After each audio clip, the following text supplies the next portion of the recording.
What's up, guys? Thanks for tuning in this week. So we're gonna look at the judo throws from double overhooks. Now, the week prior to filming this video, we were working on the Ouchi Gari throws, and now we're just looking at our options from this tie-up scenario from the double overhooks.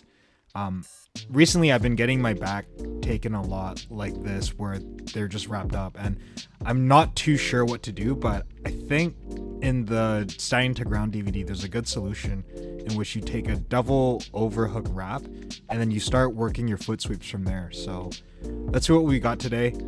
There's a Kosoto Gake, which is what's shown right now, from the outside leg, and then I think previously there's the Ouchi Gari, in which you get your opponent to the side and then you work from there. But again, thanks for tuning in and hope you enjoy this video. Did someone release a DVD called Power Scrub? Power Scrub. Kick through. I didn't kick through yet, so my balance isn't that broken. Yeah, you just go this way and hop off. Oh, my knee. Okay. You try the box. I'll do the other side. And I'm just like this. Don't you feel pressure in your knee when you do that? No, I think maybe just want to warm it up. They just go like this. But early in the morning.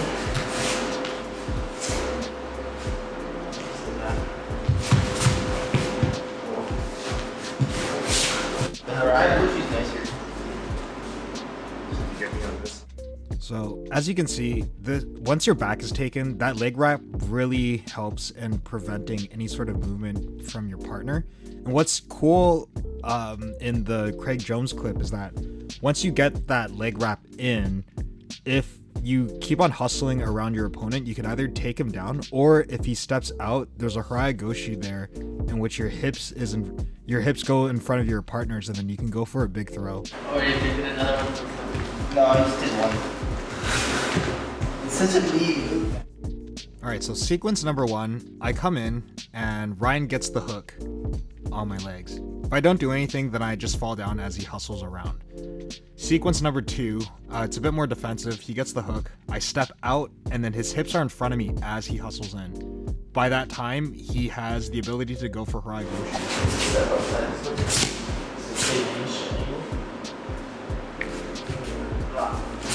Bang! Hey.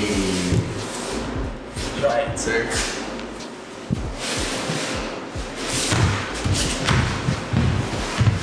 That's it, right? Yeah. Just important enough to guard, remember to step outside the foot. To be above the elbow. I guess don't lose that elbow too if that left as you get the angle.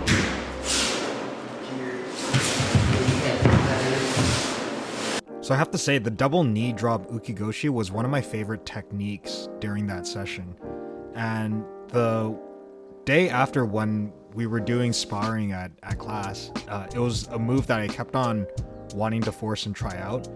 And it's really cool because I always find myself in that kind of like that wrestler's position, like this right here, and then just getting it down. The one challenge that I find is getting the step down correctly, especially when we're going live.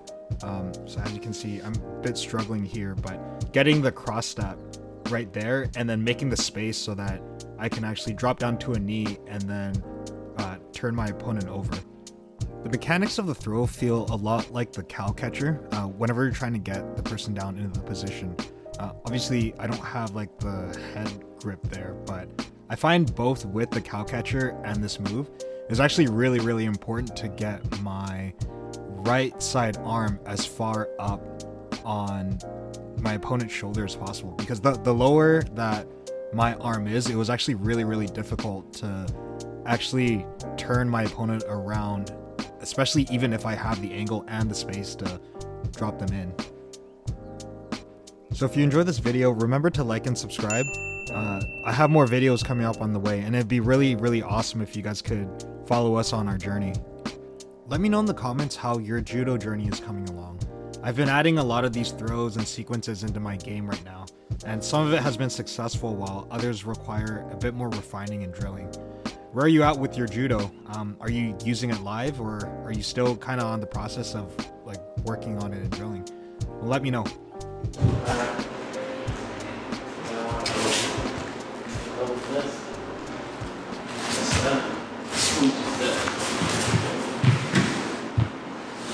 Body lock packs.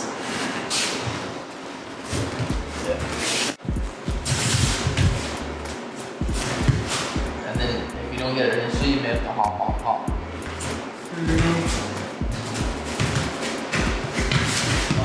It's embarrassing. It's not on camera. It is on camera.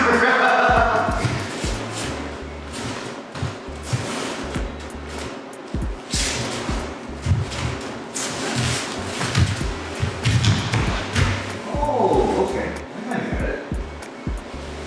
It's not sloppy, but you want to try?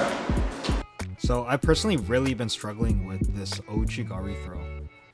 Even though we drilled it for one whole day, I just can't find myself committing to doing it sometimes. Like, see, like right there, I kind of get gun shy halfway.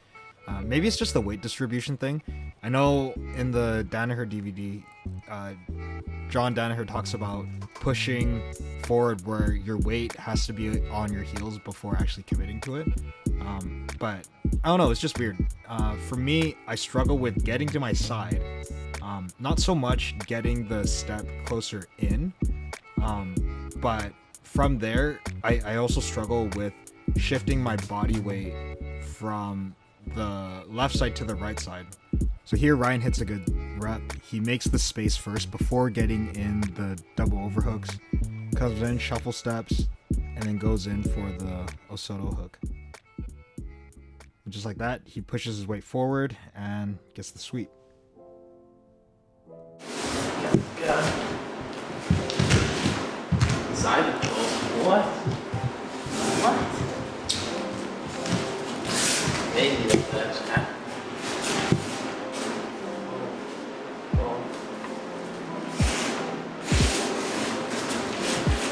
Yeah. Trying to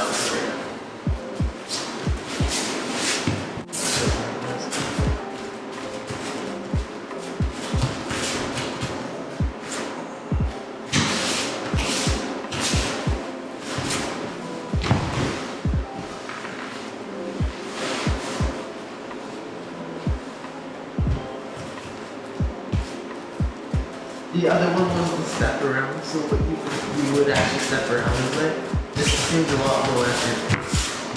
Just go forward. My timing's off. Goshi fight. So the interesting thing about the 3 moves that we did today in this session is that, so once you're in the tie-up, depending on how you shuffle step and where your foot position is in relation to your opponent's position, you could either go from the outside for a Kosoto, you could step in from the inside for an Ouchi, or even if you're way on the outside on the opposite leg, I think it's the Kosoto from the opposite side. We haven't drilled that one yet, but I've seen it in the Satoshi Ishii DVD, and some of the sequences are in the Standing to Ground DVD by John Danaher as well. So it's really cool. I feel like I'm no longer going to be tied up on this position, meaning that once I'm here, I'll be able to figure out a way and kind of force I'll have a direct path to go and force my step in order to figure out what kinds of attacks that I want to go to. So that's all that I have for today's video. I've been getting a lot of positive feedback on making these judo videos, and it seems like there's a huge desire in the BJJ community right now to want to learn more judo and stand-up, and to implement it into their own games. Judo to me is super fun to hit live, and I'm really glad that we live in a time where we have the GOATs such as Travis Stevens, Justin Flores, and Satoshi Ishii to learn from. I mean, they're all amazing instructors and they have amazing content. So thank you guys so much for tuning in. Remember to like and subscribe, and I'll see you guys in the next video.